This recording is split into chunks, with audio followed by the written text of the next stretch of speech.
Bismillahir Rahmanir Rahim.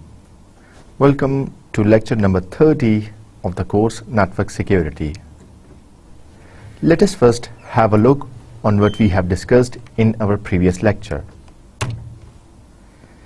So, as you are already aware that we are in the part 3, which is the last part of the course, and today is the last lecture of this last part. So let us have a look on what we discussed in our previous lecture. Here is the summary. We had a discussion about the topics like email security. Overall, we are talking about internet security or web security, but in the previous lecture, we specifically talked about email security. An example was given, and like we send letters. We have letters, we put them in envelopes, and then we dispatch those letters. Putting the letters in the envelopes ensures that nobody else other than the recipient will read the contents.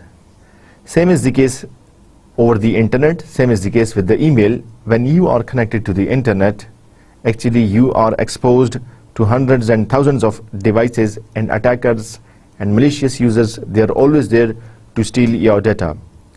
Since most of the official tasks are now being run through the emails, so the emails need to be secured. So the email security and the security of some other applications over the internet is accomplished through PGP, pretty good privacy, which is, you can say, a software, a program which encrypts the data and decrypts the data. But there is something special about the PGP, and that is PGP makes use of best cryptographic schemes. PGP is platform operating system hardware independent, and PGP is not only used for email, but it can also be used for other different types of applications. So we discussed PGP in details, its operation were discussed, the message generation, the message reception, all these phases were discussed in detail in our previous lecture. And lastly, in our previous lecture, we talked about email or internet mail architecture. We considered a scenario where a user wants to send an email, so he's the sender, this is the receiver. There are agents, different agents involved that let the email written on sender's computer to be transmitted and displayed over the receiver computer. Remember that there might be distance of hundreds and thousands of miles between the sender and the receiver. In both cases, the email architecture uses the same pattern, and the agents are involved, and the relevant email protocols such as SMTP, Simple Mail Transfer Protocol, it is used to send and receive the emails.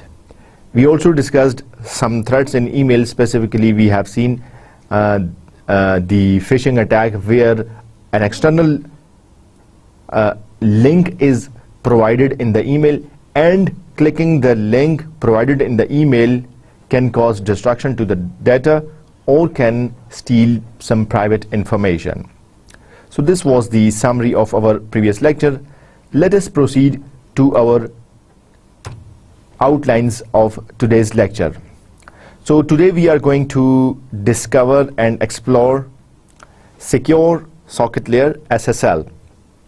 We will discuss SSL in detail. Its architecture will be discussed, how SSL establishes a connection and session, the record protocol service and the record protocol operation.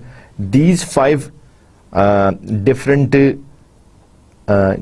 attributes related to SSL will be discussed.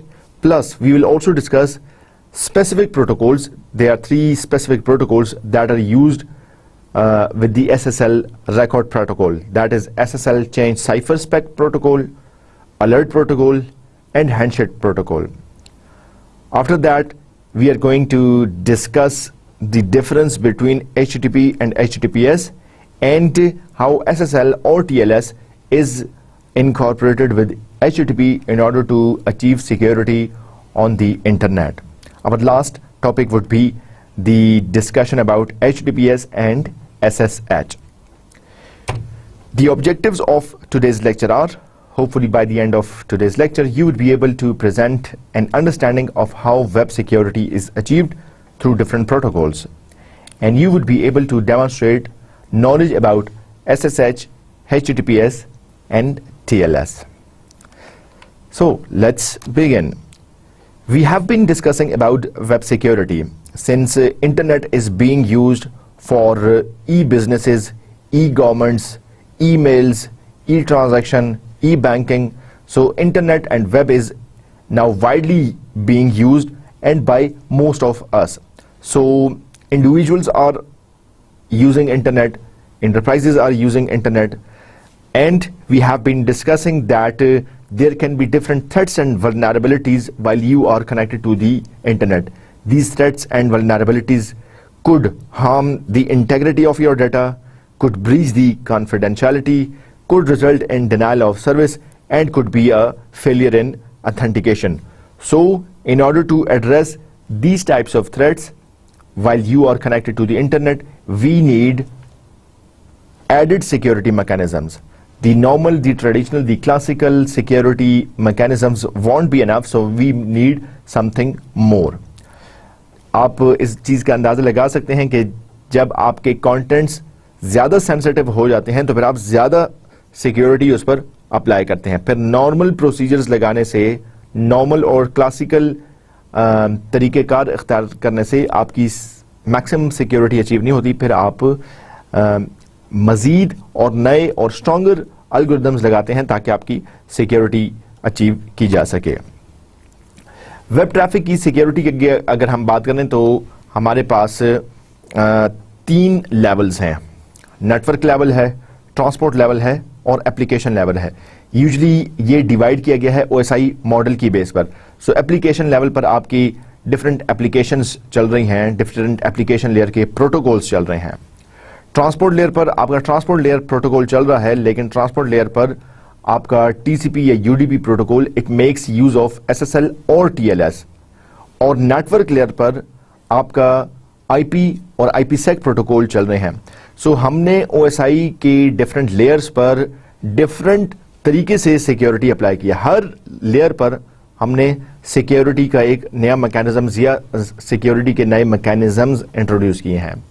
अब अगर आप application layer को देखें तो हमारे पास जो application layer के protocol हैं HTTP, SMTP, Kerberos, इस तरह हमारे पास FTP, DHCP, ये सारे एप्लीकेशन लेयर के प्रोटोकॉल्स हैं. सो हम सिक्योरिटी किसी एक जगह पे अचीव नहीं करना चाहते, बल्कि हम हर लेयर पर, हर डिवाइस पर, हर मॉडल पर सिक्योरिटी अचीव करना चाहते हैं. सो हमारी जो OSI की लेयर्ड अप्रोच है, इसमें हमने एप्लीकेशन लेयर पर अगर आप सिक्योरिटी हासिल करने की बात करें तो आप HTTP भी यूज कर सकते हैं और इसका सिक्योर्ड वर्जन है HTTPS.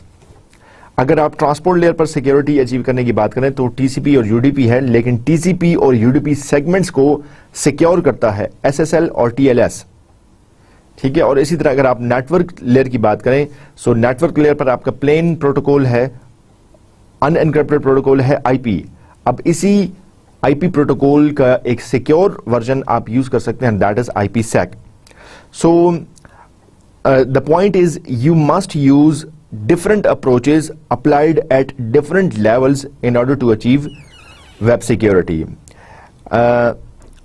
And it depends on the services, the type, the mechanism, and you can use the relevant security mechanism. Here we have seen that this is the TCP IP protocol stack. This is the layered model.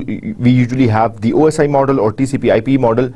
So this particular is telling that security has been achieved at 3 layers of the or at 3 levels of the TCP IP model, that is application level, transport level or transport layer, or network level. SSL. What is SSL? It is the transport layer security service. Remember that the transport layer is the fourth layer in the OSI model, or it is also a second layer in the TCP/IP model. So transport layer makes use of two types of protocols, TCP and UDP, transport control protocol and user datagram protocol. So on the transport layer, additional security service has been added, or another service has been added, and this service ensures security. Transport layer काम अपना वही कर रही है, TCP और UDP protocol चल रहे हैं, लेकिन ट्रांसपोर्ट लेयर पर सिक्योरिटी ऐड करने के लिए एक नई सर्विस ऐड की गई है जिसको हम कहते हैं SSL, secure socket layer. Secure socket layer was originally developed by Netscape. आपने नेटस्केप का नाम सुना होगा, एक ब्राउजर है, ठीक है. तो ये ओरिजिनली जो है वो एसएसएल नेटस्केप ने डेवलप की थी.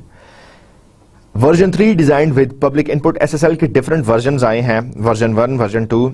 वर्जन 3 पर ज्यादा पब्लिक इनपुट आई थी, मतलब ज्यादा रिव्यू हुआ है, इंटेंसिवली रिव्यू हुआ है, और उसके बाद वर्जन 3 डेवलप हुआ. Subsequently became internet standard known as TLS, transport layer security.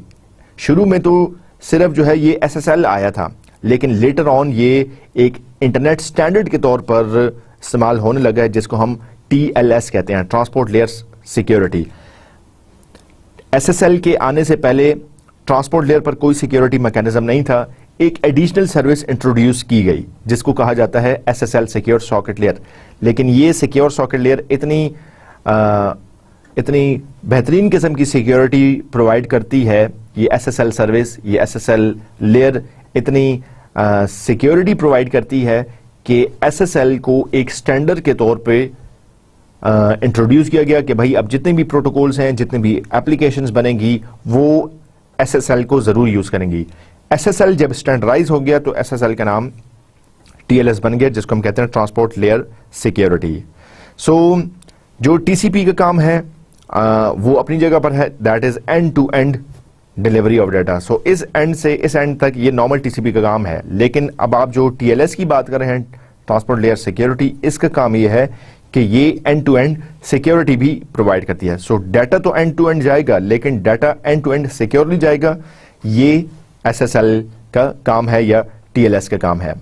SSL की 2 लेयर्स ऑफ प्रोटोकॉल्स हैं, आइए देखते हैं.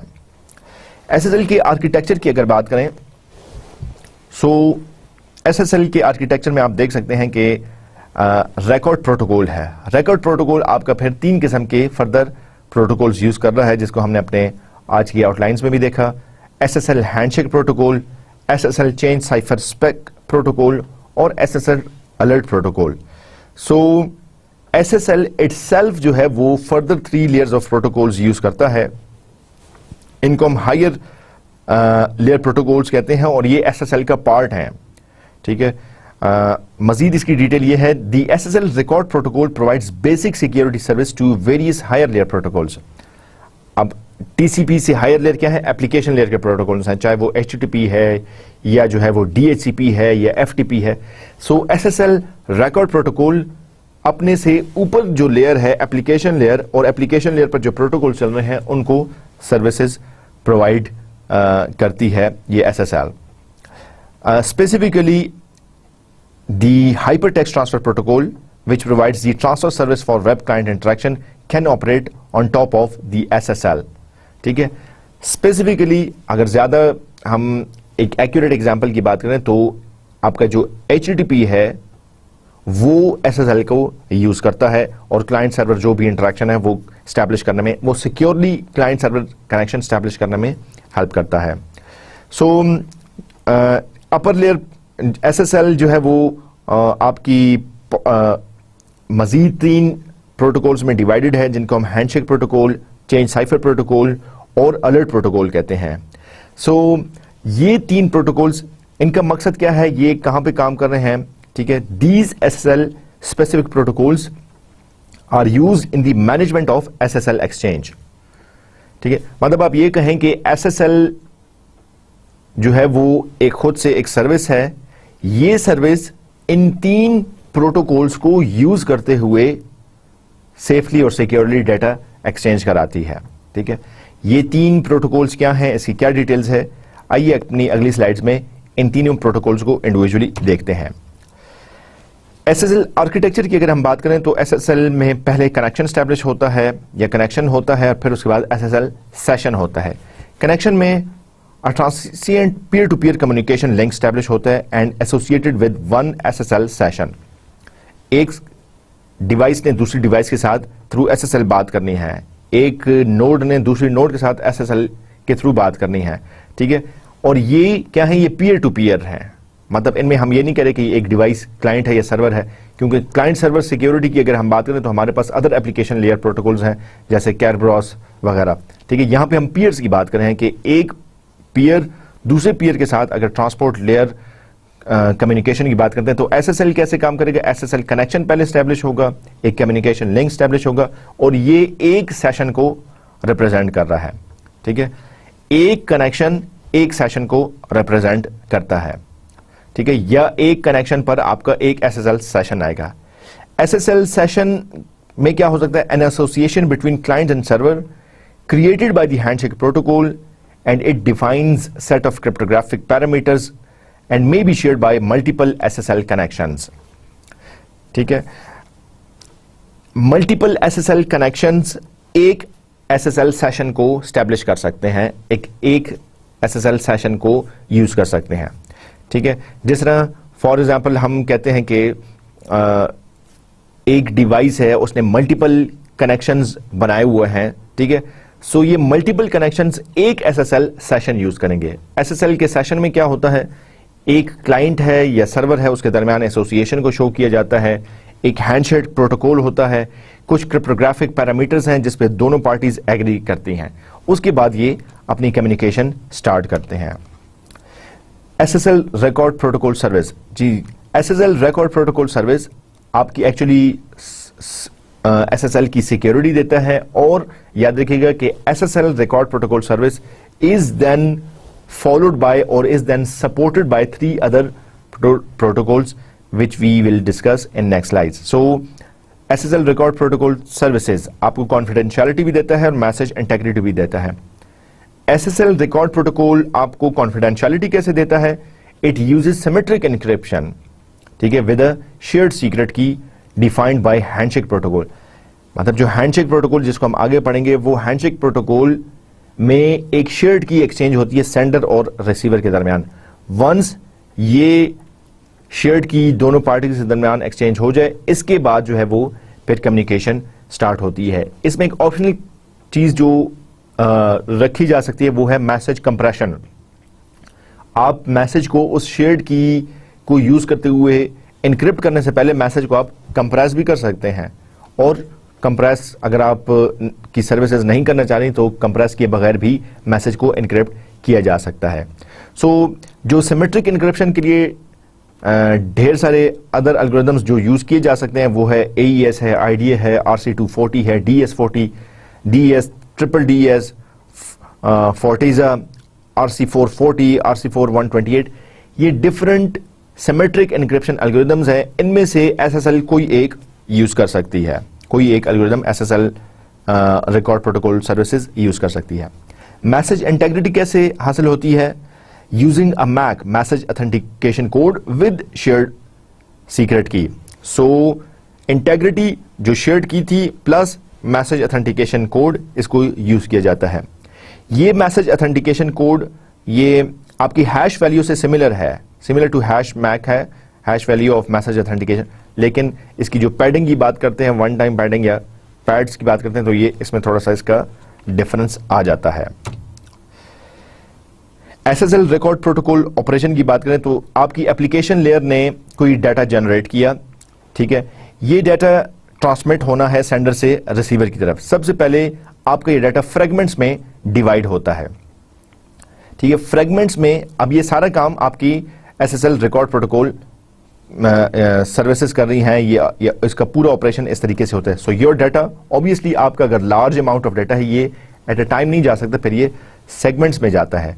अगर आपने कोई लार्ज ईमेल भेजी है या कोई लार्ज फाइल आप ट्रांसमिट करना चाह रहे हैं या डाउनलोड करना चाह रहे हैं कोई फाइल, सो ये लार्ज फाइल फ्रेगमेंट्स में डिवाइड होती है। हर फ्रेगमेंट उसके बाद कंप्रेस होता है, ठीक है, हर फ्रेगमेंट कंप्रेस होता है। अभी पिछली स्लाइड में मैंने कहा कि कंप्रेशन की ऑप्शन, कंप्रेशन ये ऑप्शनल है, चाहें तो कंप्रेस कर सकते हैं, लेकिन अगर नहीं भी कंप्रेस करना चाह रहे हो, डायरेक्ट इंक्रिप्शन पे जाना चाह रहे हैं, इससे भी काम चल सकता है, ऐसे भी किया जा सकता है। सो कंप्रेस किया जाता है, कंप्रेस करने के बाद उस पर एक उस मैसेज का मैक ऐड किया जाता है, मैसेज ऑथेंटिकेशन कोड एक ऐड किया जाता है। मैसेज ऑथेंटिकेशन कोड प्लस जो आपका ओरिजिनल मैसेज है, इसको शेयर्ड की के थ्रू इनक्रिप्ट किया जाता है। कौन सी शेयर्ड की? आप जैसे हमने पहले बात की DDoS यूज करें, आप जो है वो इसके अलावा कोई और इनक्रिप्शन स्कीम को यूज कर सकते हैं। And append SSL record header, उसके बाद जो है वो SSL रिकॉर्ड प्रोटोकॉल अपना हेडर ऐड करती है, ठीक है, अपनी डिटेल्स ऐड करती है, जिसमें SSL की अपनी कौन सी डिटेल्स हैं, उसकी SSL के कंटेंट है, टाइप है, वर्जन है, कंप्रेशन लेंथ है, ये सारी चीजें आपकी SSL लेयर उस इनक्रिप्टेड मैसेज पर ऐड करती है, ठीक है। उसके बाद ये ट्रांसमिट हो जाता है। तो बड़ा सिंपल सा फिनोमेना है। फिर ये बता देता हूं, आपका डाटा था उसको सेगमेंट्स में डिवाइड किया गया, हर सेगमेंट कंप्रेस हो रहा है, हर कंप्रेस सेगमेंट का मैक निकाला जा रहा है, ठीक है। मैक के बाद मैसेज प्लस मैक, इसको इनक्रिप्ट किया जा रहा है। इनक्रिप्ट किए जाने के बाद SSL इस पे अपनी डिटेल्स, अपनी इंफॉर्मेशन ऐड कर रहा है। ये डिटेल्स हैं like SSL content type, version, compression length. इसके बाद ये ट्रांसमिट कर दिया जाता है। रिसीवर साइड पे बिल्कुल यही ऑपरेशन इनवर्सली होता है, इसको डीक्रिप्ट करता है, वेरीफाई करता है और decompression and reassembling and then deliver to the higher layer application. उसके बाद ये सारे फ्रेगमेंट्स, मतलब अगर सेंडर ने कंप्रेस किया था, इनक्रिप्ट किया था और SSL इंफॉर्मेशन ऐड की थी, तो रिसीवर SSL इंफॉर्मेशन को चेक करता है, डीक्रिप्ट करता है, मैक को रिकम्प्यूट करता है, डीकम्प्रेस करता है और फिर फ्रेगमेंट्स को कंबाइन करके आगे ऊपर एप्लीकेशन लेयर में देता है। सो इस पूरे फिनोमेना को सेंडर की साइड से हम इनकैप्सुलेशन कहते हैं और रिसीवर की साइड पर यह प्रोसेस इनवर्सली जो परफॉर्म हो रहा है इसको हम डी इनकैप्सुलेशन कहते हैं। जी, SSL में 3 प्रोटोकॉल्स हैं। सबसे पहला प्रोटोकॉल है change cipher spec protocol. Change cipher spec protocol is one of the 3 SSL specific protocols which use the SSL record protocol, ठीक है। SSL record protocol को यूज करता है, सिंगल मैसेजेस में जाता है।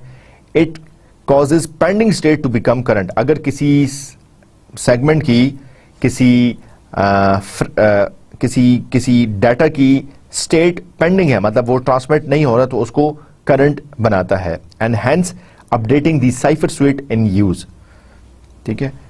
उस पर कोई भी साइफर स्वीट लगाकर उसको जो है वो अगली मरहले के लिए प्रोसेस करने भेज देता है। सेकंड नंबर पे SSL अलर्ट प्रोटोकॉल है। SSL अलर्ट प्रोटोकॉल क्या करता है? Conveys SSL related alerts to peer entity, ठीक है। जैसे कि नाम से जाहिर है, जिस पीयर के साथ ये डिवाइस बात करिए, फॉर एग्जाम्पल एक डिवाइस दूसरी डिवाइस के साथ बात करिए, डिवाइस ए के लिए डिवाइस बी इसका पीयर है। अगर कोई अलर्ट मैसेजेस हैं, सो SSL अलर्ट प्रोटोकॉल ये अलर्ट मैसेजेस, ये नोटिफिकेशन इसको भेजता है, ठीक है। मैसेज अलर्ट्स किस टाइप के हो सकते हैं? फैटल हो सकते हैं, वार्निंग हो सकती है, ठीक है। सिवियरिटी लेवल उसका बताया जा सकता है, ठीक है। फैटल क्या है? Unexpected message, bad record MAC है, डीकम्प्रेशन फेलियर है, हैंडशेक फेलियर है, इलीगल पैरामीटर है, ठीक है। ये अलर्ट मैसेजेस हैं। भाई रिसीवर साइड ने इसको रिसीव किया है और जब डीकम्प्रेस किया तो, और मैक जब रिकम्प्यूट किया तो मैक की वैल्यूज डिफरेंट है। अब ये एक एबनॉर्मल चीज है, इसको फौरन अलर्ट करके सेंडर को बताया जाता है। वार्निंग मैसेजेस क्या हो सकते हैं, या पीयर्स को जो वार्निंग भेजी जा सकती है, ठीक है। Close notify, no certificate, bad certificate, certification से रिलेटेड जो चीजें हैं वो वार्निंग मैसेजेस में जाते हैं।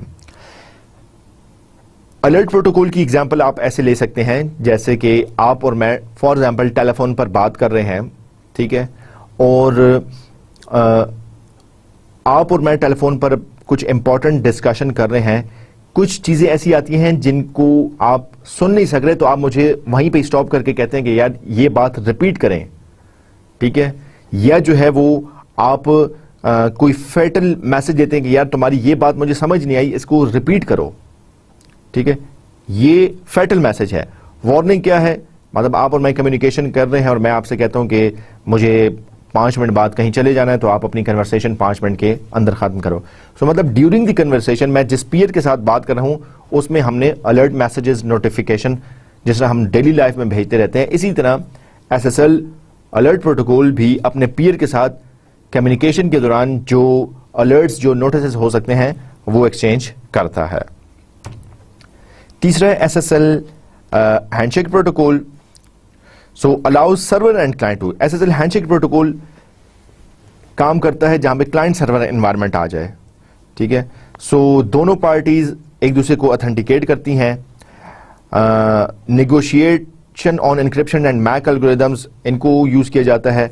Negotiate cryptographic keys to be use, मतलब ये क्लाइंट और सर्वर ने आपस में बात करनी है, लेकिन इससे पहले कि ये डाटा आपस में एक्सचेंज करें ये कुछ रूल्स पर एग्री करते हैं, हैंडशेक करते हैं, ठीक है। हैंडशेक में क्या होता है, हैंडशेक में ये डिसाइड करते हैं कि हम एनक्रिप्शन एल्गोरिदम कौन सा यूज करेंगे, या मैक एल्गोरिदम कौन सा यूज करेंगे, या कौन सी हम क्रिप्टोग्राफिक स्कीम यूज करेंगे, सिमेट्रिक यूज करेंगे, एसिमेट्रिक यूज करेंगे। सो ये चीजें हैंडशेक में डिसाइड होती है। वंस दोनों पार्टीज एग्री कर जाएं उसके बाद एक्चुअल कम्युनिकेशन जो है वो स्टार्ट होती है। कुछ सीरीज ऑफ मैसेजेस हैं जो कि एक्सचेंज होते हैं, जैसे establish security capabilities, server authentication and की एक्सचेंज, क्लाइंट ऑथेंटिकेशन एंड की exchange and finish.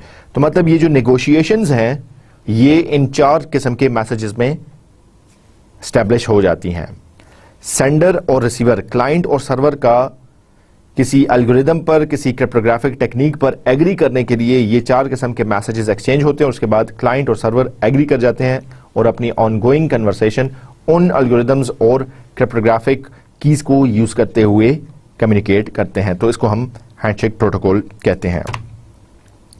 SSL handshake protocol की अगर हम एग्जाम्पल लें, सो इस पर्टिकुलर स्लाइड में हम देख सकते हैं कि चूंकि एक क्लाइंट सर्वर एनवायरनमेंट में आपका SSL हैंडशेक प्रोटोकॉल चल रहा है। सो फेज 1 में क्या है, क्लाइंट ने चूंकि सर्वर से बात करनी है तो क्लाइंट एक हेलो मैसेज भेज रहा है, सर्वर जिसको रिप्लाई कर रहा है, ठीक है, रिप्लाई कर रहा है।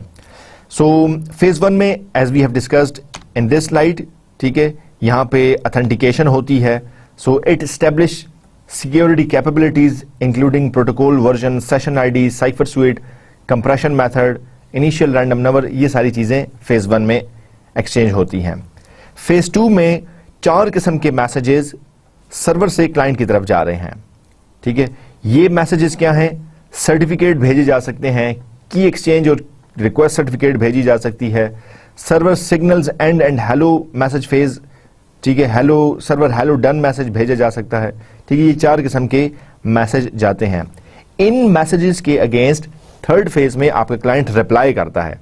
अगर तो सर्वर ने की मांगी थी तो की भेजता है, अगर सर्वर ने सर्टिफिकेट मांगा था तो सर्टिफिकेट भेजता है, अगर तो सर्वर ने सर्टिफिकेट अपना भेजा था तो इसके सर्टिफिकेट को वेरीफाई करता है। 3 फेज हो गए। चौथे फेज में change cipher sweet and finish handshake protocol, ठीक है। ये अगर कोई साइफर स्पेसिफिकेशन चेंज करनी है उसको यूज करते हैं। फॉर एग्जांपल अगर दोनों एग्री नहीं कर रहे थे तो किसी एक साइफर स्कीम पर दोनों एग्री करते हैं, ठीक है, और डिसाइड करते हैं कि हाँ जी इस पर्टिकुलर साइफर स्कीम को हम यूज करते हुए अपनी ऑनगोइंग कम्युनिकेशन भेजेंगे। सो इसने कहा कि भाई मैं फॉर एग्जांपल मैं DDS को यूज करूंगा, क्लाइंट ने कहा सर्वर को, सर्वर एग्री करता है कि ठीक है DDS करेंगे। सो इन 4 फेजेस में आपका जो हैंडशेक प्रोसेस है वो कंप्लीट हो जाता है। यहां पे जो फेज 2 और फेज 3 के जो कुछ ऑपरेशंस बताए हुए हैं, फेज 2 के 3 किस्म के messages, first one certificate server की एक्सचेंज और थर्ड वन सर्टिफिकेट रिक्वेस्ट, ये ऑप्शनल मैसेजेस हैं, ये हर वक्त नहीं जाते। अगर तो क्लाइंट और सर्वर अगर तो सर्वर भेजना चाहे तो भेज सकता है, वरना ये ऑप्शनल है जी। ट्रांसपोर्ट लेयर सिक्योरिटी, आइए इसकी बात करते हैं। ट्रांसपोर्ट लेयर सिक्योरिटी जैसे हमने पहले बात की कि SSL की बेस पर है, ठीक है, और SSL का स्टैंडर्डाइज्ड वर्जन जो है वो TLS के नाम से जाता है, इसलिए हम इसको कहते हैं कि SSL वर्जन 3 के ये सिमिलर भी है और IETF ने इसको स्टैंडर्डाइज किया है under the RFC 2246 request for comment के तहत। कुछ इसके माइनर डिफरेंसेस हैं SSL वर्जन 3 के साथ, ठीक है, वो है फॉर्मेट वर्जन नंबर में और uses of hash message authentication code या मैसेज ऑथेंटिकेशन कोड, ठीक है। सो ये स्लाइटली डिफरेंसेस हैं। एडिशनल अलर्ट कोड्स हैं TLS में, कुछ मजीद नए साइफर्स की सपोर्ट है, कुछ चेंजेस हैं सर्टिफिकेट की टाइप्स और नेगोशिएशन प्रोसेस में, और इसी तरह कंप्यूटेशन और पैडिंग प्रोसेस में। सो सर्टेन चेंजेस हैं SSL के वर्जन 3 में और TLS में। इसके अलावा ये SSL और TLS ये दोनों सेम चीजें हैं, या दूसरे अल्फाज में जैसा मैंने पहले भी कहा कि SSL को IETF ने स्टैंडर्डाइज किया और इसको TLS का नाम दिया और इसको RFC 2246 में इसकी ढेर सारी डिटेल्स बताई हैं। जी, बात करते हैं SSL और TLS को हम अपनी एप्लीकेशन लेयर के साथ कैसे इंटीग्रेट कर सकते हैं। तो हमारे पास दो किस्म की कॉम्प्लिकेशंस हैं, एक हमारे पास वेब प्रॉक्सीज हैं और दूसरा हमारे पास वर्चुअल होस्टिंग है, ठीक है। वेब प्रॉक्सीज में आप एक सिनेरियो में देख सकते हैं कि एक कॉर्पोरेट नेटवर्क है, उनकी अपनी वेब प्रॉक्सी है और जो भी क्लाइंट, जो भी यूजर किसी भी सर्वर को एक्सेस करना चाहता है तो वो वेब प्रॉक्सी के थ्रू जा रहा है। फॉर एग्जाम्पल इस केस में हम देख सकते हैं कि यूजर है वो yahoo.com या facebook.com का सर्वर एक्सेस करना चाह रहा है, तो ये वेब सर्वर याहू का या फेसबुक का है, लेकिन ये यूजर डायरेक्टली उस सर्वर को एक्सेस नहीं करेगा, बल्कि ये यूजर उसकी कंपनी का जो प्रॉक्सी सर्वर है उसके थ्रू इसकी ट्रैफिक जाएगी। सो वेब प्रॉक्सीज की अगर आप बात करते हैं तो ब्राउजर्स आपके इसमें यूज किए जा सकते हैं, ठीक है, और आप प्रॉक्सी सर्वर्स को यूज करते हुए एक सेफली और सिक्योरली तरीके से जो रिमोट वेब सर्वर्स हैं उनको आप एक्सेस कर सकते हैं। वर्चुअल होस्टिंग में क्या हो सकता है, two sites hosted at same IP addresses, ठीक है, तो सर्वर और क्लाइंट के दरमियान स्टैब्लिश है। क्लाइंट जो है वो हेलो मैसेज सर्वर को भेज रहा है, सर्वर उससे सर्टिफिकेट मांग रहा है, ठीक है, सर्वर उससे सर्टिफिकेट मांग रहा है। सो सर्टिफिकेट जब क्लाइंट का मिल जाता है उसके बाद एक डिवाइस जो है वो ऑथेंटिकेट हो जाती है और उससे कम्युनिकेशन की जाती है। वर्चुअल होस्टिंग का फिनोमेना यहां पे डिस्कस किया गया है। वर्चुअल होस्टिंग का मतलब यह है कि आप एक ही मशीन पर दो मुख्तलिफ ऑपरेटिंग सिस्टम इंस्टॉल कर देते हैं और दोनों ही ऑपरेटिंग सिस्टम से आप कनेक्ट कर रहे हैं, ठीक है। सो अब चूंकि डिवाइस एक है, मशीन एक है, हार्डवेयर एक है, इंटरनेट की कनेक्टिविटी एक है, तो IP एड्रेस सेम होगा। तो जब IP एड्रेस सेम हो जाए, two sites hosted at the same IP address आ जाए, तो फिर सर्वर, वेब सर्वर होस्ट करने से पहले, होस्ट को रिप्लाई करने से पहले क्लाइंट का सर्टिफिकेट मांगता है, ठीक है, और ये दोनों जब नेगोशिएट कर लें उसके बाद ये सिक्योरली एक दूसरे के साथ कम्युनिकेशन कर सकते हैं। HTTPS हर वेब ट्रैफिक में क्यों नहीं यूज किया जाता, आगे हम अब अगली कुछ स्लाइड्स में देखेंगे कि HTTPS को यूज किया जा रहा है, लेकिन हम वाइडली HTTPS को हर एप्लीकेशन या हर वेब ट्रैफिक HTTPS को यूज नहीं करती। क्यों? क्योंकि HTTPS सर्वर्स को स्लो डाउन कर देता है, ठीक है, सर्वर्स को स्लो डाउन कर देता है। इसकी एक रीजन ये है कि breaks internet caching, usually caching हो रही होती है, आपकी लोकल स्टोरेज होती है। कैशिंग का फिनोमेना ये है कि जो कंटेंट्स आपके कंटिन्यूसली रिट्रीव हो रहे हैं उनको रैम में रखने के बजाय एक फास्टर स्टोरेज है जिसको हम कैश मेमोरी कहते हैं, कैश मेमोरी में रख लिया जाता है। फॉर एग्जाम्पल आप yahoo.com और facebook.com आप बड़ा फ्रीक्वेंटली एक्सेस करते हैं, तो बजाय इसके कि yahoo.com और facebook.com के IP addresses remotely DNS server से रिजॉल्व होकर आए, इनके IP एड्रेसेस लोकली आपके कैश मेमोरी में जो है वो रिजॉल्व हो जाते हैं। इसी तरह कुछ और कंटेंट्स हैं, कुछ और फाइल्स हैं जो कि यूजर फ्रीक्वेंटली यूज कर रहा है, तो उनको कैश मेमोरी में रख लिया जाता है। HTTPS कैश मेमोरी को यूज नहीं करता, कैश मेमोरी को यूज नहीं करता और हर दफा कंटेंट्स अपनी एक्चुअल लोकेशन से उठाकर लेकर आता है। सो ये इसका एक डिसएडवांटेज है कि इसको स्लो कर देता है। सो ISPs can not cache HTTPS traffic. अब यहां पे ये हो सकता है कि फॉर एग्जांपल एक ISP है और उस ISP के साथ thousands यूजर्स कनेक्टेड हैं, उस 1000 यूजर्स में से मोस्टली यूजर फेसबुक को एक्सेस कर रहे हैं, facebook.com या yahoo.com। अब बजाय इसके कि ISP हर दफा एक्चुअल facebook.com के सर्वर से जाकर कंटेंट्स रिट्रीव करे, वो facebook.com का जो मेन पेज है वो अपने पास लोकली होस्ट कर लेता है, ठीक है। और जब भी सिर्फ facebook.com की रिक्वेस्ट आती है, सो ये आपका ISP एक्चुअल सर्वर पे जाने के बजाय लोकली पेज को होस्ट कर देता है।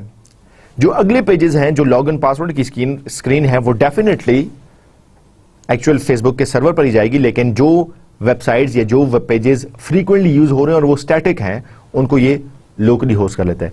लेकिन अगर ये वेबसाइट्स और ये HTTP की ये वेब रिक्वेस्ट HTTPS के साथ आ रही हैं, ठीक है, फिर ISP के पास कोई ऑप्शन नहीं रहती कि इसको लोकली स्टोर करे, और हर दफा हर ट्रैफिक उसको एक्चुअली इंटरनेट से लेकर आना पड़ता है।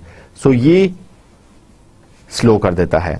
सो क्या होता है, results in increase traffic at website and incompatible with virtual hosting. Older browsers भी इसको सपोर्ट नहीं करते हैं।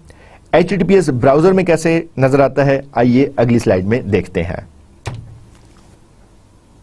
Let's see how HTTPS looks like in the browser. आपको कैसे पता चलेगा कि आपका वेब ब्राउजर HTTP को यूज कर रहा है या HTTPS को यूज कर रहा है।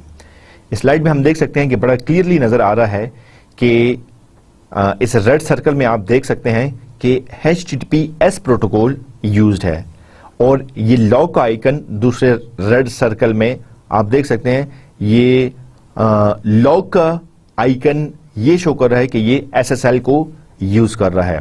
सो HTTPS जब SSL की सर्विसेज यूज करता है तो ये HTTPS बन जाता है। सो सिक्योर HTTP बन जाता है। हम ये चाहते हैं, इंटेंडेड गोल हमारा ये होता है कि provide user with identity of page origin. एक किसी यूजर ने कोई वेब पेज एक्सेस किया है, ठीक है, सो हम ये चाहते हैं कि ये वेब पेज वो एक्चुअल वेब पेज ही है या कोई और जो है वो कंटेंट्स डिस्प्ले किए जा रहे हैं। इसके अलावा हम ये भी चाहते हैं कि जब यूजर ने कोई वेब के कंटेंट्स एक्सेस करना चाहे थे और जब वेब सर्वर उसको रिप्लाई कर रहा था, तो रिप्लाई करने के दौरान और रिसीवर के आने ये यूजर के उन कंटेंट्स को रिसीव करने के दरमियान कोई अटैक नहीं हुआ। ऐसा कहीं ना हो कि अटैक में जो कंटेंट्स भेजे जा रहे हैं वो मॉडिफाई हों और जो रिसीवर था, जो यूजर था, उसको कंटेंट्स मॉडिफाइड मिले। So we want to check the contents are not modified और viewed by a network attacker during its way. So ये कौन इंश्योर करता है, ये आपका HTTPS प्रोटोकॉल इंश्योर करता है। तो लॉग करने का ये जो लॉग का सिंबल है ये शो करता है कि इसके कंटेंट्स ना ही मॉडिफाई हुए हैं और ना ही इसके कंटेंट्स व्यू किए गए हैं, किसी अटैकर नेटवर्क अटैकर के हाथ ये नहीं लगा। बाजुकत ये भी होता है कि ओरिजेंट ID is not always helpful. मतलब हम ये तो चाह रहे हैं कि फॉर एग्जांपल ebay.com या vcomsets.edu वर्चुअल कॉमसेट्स की जो वेबसाइट है वो vcomsets.edu.pk से ही होस्ट हो। बाजुकत ऐसे भी हो सकता है कि कोई वेबसाइट किसी और जगह से होस्ट हो रही है, ठीक है, जैसे कि नाम एक एग्जांपल के तौर पर बताया गया है स्टैनफोर्ड HR, ये कंपनी है। अब इनकी जो वेबसाइट है ये कहां से होस्ट हो रही है या किस वेब एड्रेस से हो रही है, वो benefitscenter.com से हो रही है। सो मतलब किसी एक कंपनी की वेबसाइट जो है वो किसी दूसरी जगह से होस्ट हो रही है। सो आप ओरिजिन को एग्जैक्टली आप स्पेसिफाई नहीं कर सकते, कुछ और भी मसले हैं, लेकिन पेज के कंटेंट्स मॉडिफाई नहीं हुए या किसी और ने व्यू नहीं किए, ये चीज इंश्योर कराता है आपका HTTPS। मजीद जो चीज आपका HTTPS इंश्योर कराता है वो ये है कि all elements on the page fetched using HTTPS, ठीक है, जो भी कंटेंट्स डिस्प्लेड हैं, ठीक है, वो कंटेंट्स HTTPS के थ्रू ही आए हैं। ऐसा नहीं है कि उस पेज के कंटेंट्स में से कुछ सिक्योरली आए हैं और कुछ अनसिक्योर आए हैं, ठीक है। तो सारे कंटेंट्स जो इस वेब पेज पर नजर आ रहे हैं, ब्राउजर ने जो कंटेंट्स रिट्रीव करके डिस्प्ले किए हैं, वो सारे के सारे जो है वो सिक्योर्ड आए हैं और HTTPS के थ्रू हैं। HTTPS के थ्रू आए हैं। और सिक्योर आने से क्या मुराद है? सिक्योर आने से मुराद ये है for all elements HTTPS certificate issued by CA trusted bye browser. ठीक है, मतलब उनके जो रेलेवेंट सर्टिफिकेट्स हैं वो CA trusted certification authority trusted bye browser, ठीक है, उसके थ्रू आए हैं। ठीक है, आपका ब्राउजर जो कंटेंट्स डिस्प्ले कर रहा है, फेच कर रहा है, वो सर्टिफिकेशन अथॉरिटी के डिजिटल सिग्नेचर के साथ आ रहे हैं, ये इंश्योर करता है। ठीक है, तो HTTPS ने इंश्योर किया that the contents that are being displayed have been certified by a certification authority. Not only this but HTTPS also ensures कि जो कंटेंट्स डिस्प्ले कर रहा है इसके साथ सर्टिफिकेट तो आ गया है, लेकिन ये सर्टिफिकेट वैलिड है, एक्सपायर्ड नहीं है, और इसकी वैलिडिटी की बेस पर जो है वो उसको एक्सेप्ट करता है। और common name in certificate matches domain in URL। जाहिर है सर्टिफिकेट में जो नाम होगा और ऊपर जो URL होगा वो दोनों का सेम होना चाहिए। अगर ebay.com का कोई डिजिटल सर्टिफिकेट आ रहा है सो ebay.com के सर्टिफिकेट में eBay ही होगा, ऐसा नहीं होगा कि ebay.com के सर्टिफिकेट में कोई XYZ या कोई अदर नेम होगा। सो ये चीजें, ये तीनों चीजें आपका HTTPS प्रोटोकॉल इंश्योर करता है। अच्छा, helps user authenticate the site. HTTP user को कैसे हेल्प करता है कि वो इंश्योर करे कि ये वेबसाइट जो है वो उसके कंटेंट्स जो है वो या जिस वेबसाइट को वो एक्सेस कर रहा है वो ठीक है या नहीं। सो इस पर्टिकुलर स्लाइड में आप देख सकते हैं इंटरनेट एक्सप्लोरर 7 को यूज करते हुए एक वेब पेज खोला गया है, एक एग्जांपल दी गई है crypto.stanford.edu। ठीक है, अब अगर इसकी वेबसाइट इंडिकेशन पर क्लिक किया जाए, ठीक है, सो आपके ब्राउजर ने इसको ट्रस्ट किया है और आइडेंटिफाई किया है। ठीक है, और जो भी कंटेंट्स उस वेबसाइट से यहां पर आ रहे हैं आपकी कंप्यूटर स्क्रीन पर और वेब ब्राउजर में डिस्प्ले हो रहे हैं, this connection to this server was encrypted. Server ने जो कंटेंट्स दिए हैं वो एनक्रिप्टेड फॉर्म में आए हैं, प्लेन टेक्स्ट में नहीं आए। तो मतलब जो HTTPS का काम था कि सिक्योरली कंटेंट्स को फेच करना और इस चीज को इंश्योर करना कि कंटेंट्स ना ही मॉडिफाई हुए ना ही व्यू हुए हैं, ठीक है, और लॉक कर देना कि कोई और इसको देख ना सके, व्यू ना कर सके, मॉडिफाई ना कर सके, ये HTTPS का काम था। ये काम आपके ब्राउजर ने अचीव किया है या नहीं किया, इसको आप चेक कर सकते हैं। और इस विंडो में हमने देखा कि वेबसाइट भी आइडेंटिफाई हो रही है, ये भी इंश्योर हो रहा है, लिखा हुआ है this connection to the service is encrypted, और आप इसका सर्टिफिकेट भी व्यू कर सकते हैं।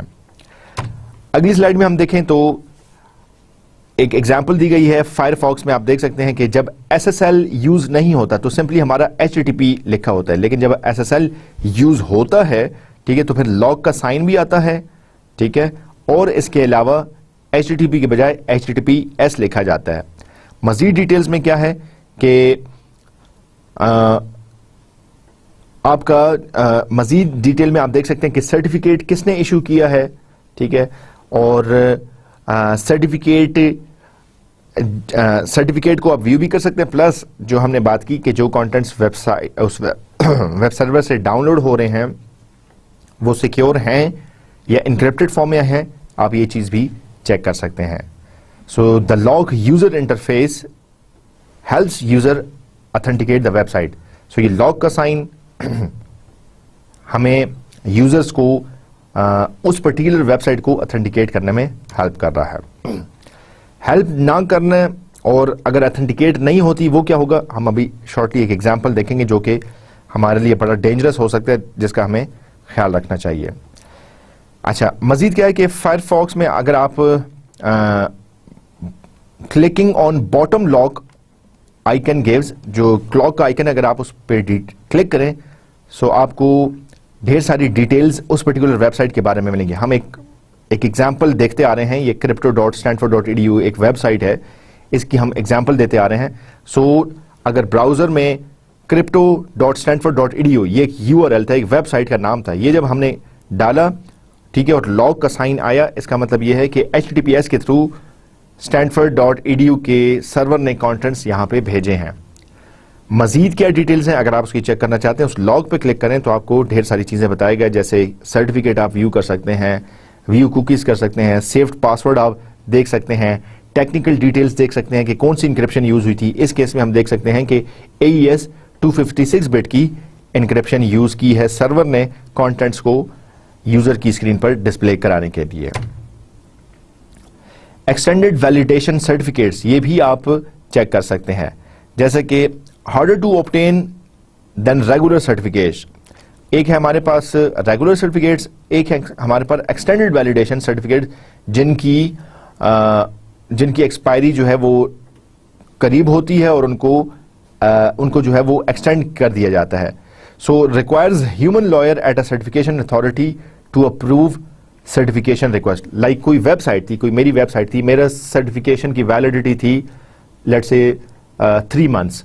3 मंथ्स जब कंप्लीट होने को होते हैं तो मेरा ये सर्टिफिकेट एक्सपायर होता है, ठीक है। एक्सपायर होने के लिए मैं एक्सटेंशन की रिक्वेस्ट कर सकता हूं, लेकिन एक्सटेंशन की रिक्वेस्ट मेरी जाती है सर्टिफिकेशन अथॉरिटी को, और वहां पे जो भी पर्सन है वो पर्सन आपकी रिक्वेस्ट को मैन्युअली देखकर उसमें ये चेक करता है कि ये रिक्वेस्ट कितनी लेजिटिमेट है, उसके बाद अप्रूव करता है या डिनाई करता है। अगर वो आपकी एप्लीकेशन को अप्रूव करता है, इसका मतलब ये होगा कि आपकी सर्टिफिकेशन की जो एक्सपायरी हो रही थी उसको अगले 1 महीने के लिए, 2 महीने के लिए एक्सटेंड कर दिया जाता है। यूजुअली आपके जो एक्सटेंडेड वैलिडेशंस हैं, ये सर्टिफिकेट्स आपकी बैंकिंग वेबसाइट्स में, कॉमर्स की वेबसाइट्स में यूज हो रहे होते हैं, ठीक है। इससे क्या होता है, ठीक है, मुख्तलिफ किस्म के अटैक्स से रोका जा सकता है, ठीक है। तो यहाँ पे आपने देखा है, एक एग्जांपल दी गई है paypal.com की और verisign.com की। ये दोनों कॉमर्स की वेबसाइट्स हैं और पेमेंट्स के साथ डील करती हैं। सो इनके थ्रू HTTPS के थ्रू आप इसके एक्सटेंडेड वैलिडेशन सर्टिफिकेट्स भी चेक कर सकते हैं। HTTPS की अगर मजीद बात करें, सो combination of HTTP and SSL TLS to secure communications between browser and server। जैसे हमने बात की कि HTTP के मुकाबले में HTTPS एक सर्वर और एक क्लाइंट के दरमियान सिक्योर कम्युनिकेशन स्टैब्लिश करता है। जब हम कहते हैं कि सर्वर और क्लाइंट के दरमियान सिक्योर कनेक्शन स्टैब्लिश करता है, इसका मतलब ये है कि क्लाइंट का वेब सर्वर जो है वो क्लाइंट का वेब ब्राउजर जो है वो सर्वर के साथ सिक्योर कनेक्शन स्टैब्लिश करता है। HTTPS की details request for comments RFC 2812 में डिटेल में प्रोवाइड की गई हैं, और लेकिन जो SSL या TLS की कंटेंट्स हैं उसमें कोई चेंज नहीं है। सो प्रेफर ये किया जाता है use HTTPS URL rather than HTTP, जिसका मतलब ये है कि अगर आपकी एक वेबसाइट है जो कि paypal.com HTTP के थ्रू भी आपको होस्ट होती है, और paypal.com एग्जांपल दे रहा हूं, paypal.com लेट से आपको HTTPS के थ्रू भी हो रही है, ठीक है। vcomsets.edu.pk HTTP के थ्रू भी होस्ट होती है और HTTPS के थ्रू भी होती है, ठीक है। तो आपको ये रिकमेंड किया जा रहा है कि आप HTTPS के थ्रू उसको यूज करें। प्लस नॉर्मली पोर्ट 80 यूज हो रही होती है HTTP के केस में, HTTPS 443 एक दूसरा पोर्ट नंबर है, इसको यूज करता है। HTTPS इंक्रिप्शन करता है URL, document contents from data, cookies. So ये इंक्रिप्शन जो है वो इसके कंटेंट्स को मजीद सिक्योर बना देता है। HTTPS का यूज मुख्तलिफ जगहों पर है। कनेक्शन इनिशिएशन में भी इसका यूज है, कनेक्शन क्लोजर में भी है। इनिशिएशन में कैसे है, TLS handshake then HTTPS request, ठीक है। एक हैंडशेक परफॉर्म होता है जिसको हमने देखा, और उसके बाद आपका ये रिक्वेस्ट एंटरटेन होती है और एक HTTPS कनेक्शन स्टैब्लिश होता है। जब कम्युनिकेशन कंप्लीट हो जाए और अब इस कनेक्शन को क्लोज करना हो, so have connection close in HTTP record. HTTP के रिकॉर्ड में ये चीज आ जाती है कि कौन से कनेक्शन कितनी देर चले थे, उसके बाद कौन से फॉर्मली क्लोज हो गए थे, ताकि लेटर ऑन उसको बाद में अकाउंटिंग के लिए चेक किया जा सकता है। TLS level exchange close notify alerts can then close TCP connection. So मतलब पहले आपका HTTPS कनेक्शन क्लोज होगा, उसके बाद जो ऑनवर्ड TCP के कनेक्शंस हैं वो भी क्लोज होंगे। And must handle TCP close before alert exchange sent और कंप्लीटेड, ठीक है। तो TCP के जो क्लोज अलर्ट्स मैसेजेस आ रहे हैं उनको अप्रोप्रिएटली देखना ये भी बड़ा जरूरी है। जी, बात करते हैं सिक्योर शेल की, जिसको हम कहते हैं SSH। SSH एक और प्रोटोकॉल है जो कि नेटवर्क पर सिक्योर कम्युनिकेशन हासिल करने के लिए यूज किया जाता है। ठीक है, it is another type of secure network communication protocol design to be simple and inexpensive. मतलब इसको ये ऑब्जेक्टिव जहन में रख कर डिजाइन किया गया है कि इसको सिंपली, ये सिंपल हो, इसमें कॉम्प्लेक्सिटीज ना हो, ढेर सारी की exchanges, certificates, message digest codes वगैरह ये चीजें कम से कम इन्वॉल्व हो। और इनएक्सपेंसिव का मतलब ये कि इसके कोई लंबे चौड़े लाइसेंस न खरीदने पड़े, बल्कि हर कोई इसको इजीली यूज कर सके। सो SSH1 provided secure remote log on facility. SSH1 जो है, SSH1 ठीक है, वो आपको रिमोट लॉग इन से फैसिलिटी प्रोवाइड करता था। Replace telnet and other insecure schemes. इससे पहले हम टेलनेट यूज करते थे, टेलनेट कोई सिक्योर कनेक्शन नहीं था। ठीक है, सो टेलनेट को रिप्लेस करने के लिए SSH1 आया। और इसके अलावा SSH1 की मज़ीद डिटेल्स ये हैं कि ये क्लाइंट सर्वर कैपेबिलिटी और क्लाइंट सर्वर के कनेक्शन को स्टैब्लिश करने में भी हेल्प करता है। SSH1 के बाद SSH2 आया, जो कि SSH1 के डिफरेंट सिक्योरिटी फ्लॉज को एड्रेस करता है। SSH2 ये भी स्टैंडर्डाइज्ड है और RFC रिक्वेस्ट फॉर कमेंट्स का जो डॉक्यूमेंट नंबर इसको दिया गया है वो है 4250।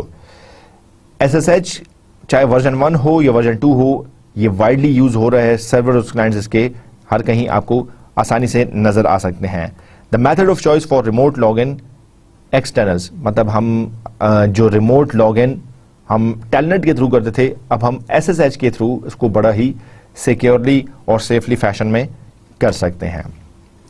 SSH के प्रोटोकॉल स्टैक की बात करें, सो हमारे पास आप देख सकते हैं, बॉटम से अगर शुरू करें तो हमारे पास ये TCP IP मॉडल है, या मतलब आप 4 लेयर्स को कंसिडर करें। पहले हमारे पास IP लेयर है, फिर TCP लेयर है, उसके बाद हमारे पास SSH ट्रांसपोर्ट लेयर पर काम कर रहा है। और ट्रांसपोर्ट लेयर पर क्या काम कर रहा है? Provides server authentication, confidentiality and integrity and can also provide compression optionally. SSH user authentication protocol और SSH कंट्रोल प्रोटोकॉल ये दो मुख्तलिफ हैं। जैसा कि नाम से जाहिर है, user authentication protocol authenticates the client side user to the server. ये सर्वर है, क्लाइंट को ऑथेंटिकेट करता है, ठीक है। और SSH कनेक्शन प्रोटोकॉल क्या करता है? Multiplexes the encrypted tunnel into several logical channels, ठीक है। सो मतलब एक कनेक्शन स्टैब्लिश कर दिया गया है, उस चैनल पर, उस फिजिकल चैनल पर ढेर सारे लॉजिकल कनेक्शंस, ढेर सारे लॉजिकल चैनल्स स्टैब्लिश करके मुख्तलिफ कनेक्शन स्टैब्लिश किए जाते हैं। जैसे हम कहते हैं टनल की हम बात करें, आप टनल को आप देखें तो लॉजिकली एक ही ये पाइप है, ठीक है, लेकिन टनल फिजिकली एक ही पाइप है, लेकिन लॉजिकली देखें तो 2 वेज है, ट्रैफिक यूं भी जा रही है और यूं भी आ रही है। तो यहां पे भी यही बात की जा रही है कि लॉजिकली ये फिजिकली एक कनेक्शन होता है, लेकिन लॉजिकली इसको सेवरल चैनल्स में डिवाइड कर दिया जाता है। SSH ट्रांसपोर्ट लेयर प्रोटोकॉल की बात करें, सो अभी हमने पिछली स्लाइड में भी देखा, सर्वर ऑथेंटिकेशन को इंश्योर करता है और ये की पेयर को एक्सचेंज करते हुए होस्ट और सर्वर की ऑथेंटिकेशन होती है। पैकेट एक्सचेंज होते हैं, ठीक है, establish TCP connection and then exchange the data, identification of string exchange, algorithm negotiation, key exchange, end of key exchange, service request, ये सारे काम SSH ट्रांसपोर्ट लेयर प्रोटोकॉल पर हो रहे होते हैं। और जाहिर है एक स्पेसिफिक फॉर्मेट यूज किया जाता है, पैकेट का फॉर्मेट यूज करते हुए ये सारी इंफॉर्मेशन एक्सचेंज की जाती है। यूजर ऑथेंटिकेशन की हमने बात की। यूजर ऑथेंटिकेशन प्रोटोकॉल SSH का 3 किस्म के मैसेजेस एक्सचेंज करता है और उसके बाद जो है वो एक यूजर ऑथेंटिकेट हो जाता है सर्वर पर। ये 3 मैसेज हैं, user authentication request, user authentication failure या यूजर ऑथेंटिकेशन सक्सेस। मतलब इन 3 टाइप में से जाहिर है यूजर ने अगर पहले ऑथेंटिकेट होना है तो रिक्वेस्ट जाती है, और अगर सर्वर उसको ऑथेंटिकेट कर लेता है तो फिर उसको सक्सेस मैसेज भेजता है। अगर ऑथेंटिकेट नहीं किया तो फिर फेलियर मैसेज जाता है। सर्टेन ऑथेंटिकेशन मेथड्स जो SSH यूज करता है वो पब्लिक की क्रिप्टोग्राफी भी है, पासवर्ड भी है, होस्ट बेस्ड भी है, ये मुख्तलिफ तरीके यूज हो सकते हैं। SSH कनेक्शन प्रोटोकॉल की अगर हम बात करें ठीक है, तो runs on SSH transport layer protocol, assumes secure authentication connection used for multiple logical channels, and SSH communications use separate channels. Either side can open with unique ID number, flow controlled, and it also have different stages. मतलब SSH connection protocol की अगर हम बात करें, so logically यहाँ पे different connections को ये सपोर्ट करता है, ठीक है। इसके अलावा सेंडिंग के लिए सेपरेट से लॉजिकल चैनल है, रिसीविंग के लिए सेपरेट से लॉजिकल चैनल है, हर चैनल एक यूनिक आईडी से कंट्रोल हो रहा है। इसके अलावा हर चैनल पर कितना डाटा जाएगा, डाटा का जो फ्लो है वो भी कंट्रोल्ड है। ऐसा नहीं है कि ढेर सारा डाटा सर्वर होस्ट को भेज रहा है और होस्ट उसको एक्सेस ही नहीं कर पा रहा या उसको एंटरटेन नहीं कर पा रहा, ठीक है। सो होस्ट जितना डाटा ठीक तरीके से प्रोसेस कर पाता है, सर्वर्स को उसी हिसाब से फ्लो भेजता है, या दोनों ये डिवाइसेस सेंडर और रिसीवर, क्लाइंट और सर्वर डाटा के फ्लो को कंट्रोल करते हैं। और 3 स्टेजेस इसमें हैं, opening a channel, data transfer और क्लोजिंग अ चैनल। और इसमें जो सेशन टाइप्स हो सकती हैं, 4 टाइप्स हो सकते हैं, session, XLMN, forward TCP IP और डायरेक्ट TCP IP। ये सारी डिटेल्स SSH कनेक्शन प्रोटोकॉल में शामिल हैं। यहाँ पे हम देख सकते हैं एक क्लाइंट और सर्वर के दरमियान एक स्टैब्लिश करना है कनेक्शन, सो और ये यूज करना है SSH को यूज करते हुए। सो फर्स्ट स्टेप में क्लाइंट की तरफ से एक रिक्वेस्ट जा रही है, पहले ओपन चैनल होगा, 3 फेजेस होंगे, ओपन चैनल होगा, डाटा ट्रांसफर होगा और क्लोज चैनल होगा। ओपन चैनल के लिए पहले एक रिक्वेस्ट जाती है क्लाइंट की साइड से सर्वर पर, ठीक है। SSH मैसेज चैनल ओपन की रिक्वेस्ट गई है, सर्वर रिप्लाई करता है SSH message channel open confirmation कि यस सर्वर ने उस क्लाइंट को एक कनेक्शन दे दिया है। फिर डाटा ट्रांसफर होता है, किसी एक लॉजिकल चैनल को यूज करते हुए क्लाइंट की तरफ से डाटा या सर्वर पर अपलोड हो रहा है, या जो है वो सर्वर से डाटा जो है वो डाउनलोड हो रहा है। ये जब डाटा सारा एक्सचेंज कंप्लीट हो जाता है, उसके बाद क्लाइंट की साइड से एक रिक्वेस्ट जाती है सर्वर को कि डाटा ट्रांसमिशन कंप्लीट हो गई, अब इस लॉजिकल चैनल को क्लोज कर दिया जाए, और सर्वर उस लॉजिकल चैनल को क्लोज कर देता है। सो आपने देखा कि ये कनेक्शन प्रोटोकॉल एक्सचेंज में 3 फेजेस हैं और डिफरेंट मैसेजेस एक्सचेंज होते हैं, और उसके बाद ये सेफली डाटा एक्सचेंज करने में कामयाब होते हैं। Let us talk about the summary of today's lecture. In today's lecture, we have discussed in detail the need for web security. हमने डिटेल में देखा कि वेब कंटेंट्स को हमें क्यों सिक्योर करना ज़रूरी है, किस किस्म के अटैक्स हैं जो कि हमारे डाटा को डिस्ट्रैक्ट कर सकते हैं। मुख्तलिफ किस्म के प्रोटोकॉल्स यूज़ किए जा सकते हैं। SSL को हमने देखा, सिक्योर सॉकेट लेयर, ठीक है, जो कि बाद में स्टैंडर्डाइज्ड हुई, IETF ने इसको स्टैंडर्डाइज किया और इसको ट्रांसपोर्ट लेवल सिक्योरिटी के नाम से दिया है। SSL की हमने डिफरेंट डिटेल्स देखी और हमने इसके 3 फर्दर प्रोटोकॉल्स देखे। इसके बाद हमने देखा कि नॉर्मली हमारा वेब ब्राउज़र किसी सर्वर से वेब पेज कंटेंट्स को डिस्प्ले करता है। कंटेंट्स को वेब सर्वर से लाने के दौरान अटैक से बचाने के लिए हम HTTP अब यूज़ नहीं करते, हम HTTPS यूज़ करते हैं, जो कि सिक्योर हाइपरटेक्स्ट ट्रांसफर प्रोटोकॉल है। ये सिक्योरिटी कैसे अचीव होती है, HTTPS कैसे यूज़ करता है? HTTPS SSL को यूज़ करता है, और जो भी कंटेंट्स हैं वो हमें सिक्योर फैशन में हमारी स्क्रीन पर डिस्प्ले होते हैं। कैसे पता चलता है कि कोई सर्विस HTTP के थ्रू यूज़ हो रही है या HTTPS के थ्रू? आप अपने ब्राउज़र में देख सकते हैं कि एक तो आपको HTTP के बजाय HTTPS नज़र आएगा, प्लस एक लॉग का साइन होगा, ठीक है। लॉग के साइन को क्लिक करके आप उस वेबसाइट को ऑथेंटिकेट कर सकते हैं, उसका आप सर्टिफिकेट व्यू कर सकते हैं, उसको आप कौन सी इंक्रिप्शन यूज़ हो रही है क्लाइंट और सर्वर के दरमियान, आप ये सारी चीज़ें देख सकते हैं। इसके अलावा हमने सिक्योर शेल को भी डिस्कस किया। सिक्योर शेल की हमने डिफरेंट डिटेल्स देखी और हमने ये देखा कि क्लाइंट और सर्वर के दरमियान एक लॉजिकल कनेक्शन स्टैब्लिश होता है और डाटा एक्सचेंज होता है। हमने ये डिस्कस किया कि 3 फेजेस हैं, चैनल रिक्वेस्ट, डाटा एक्सचेंज और चैनल क्लोजर, ठीक है। और ये 3 फेजेस मुख्तलिफ मैसेजेस के एक्सचेंज के थ्रू कंप्लीट होते हैं और एक क्लाइंट सर्वर के साथ सिक्योरली और सेफली मैनर में कम्युनिकेट करने में सक्सेसफुल होता है। This was the summary of today's lecture. I hope you enjoyed today's lecture. let's see what are we going to study in our next lecture. So this was the end of the contents of network security course.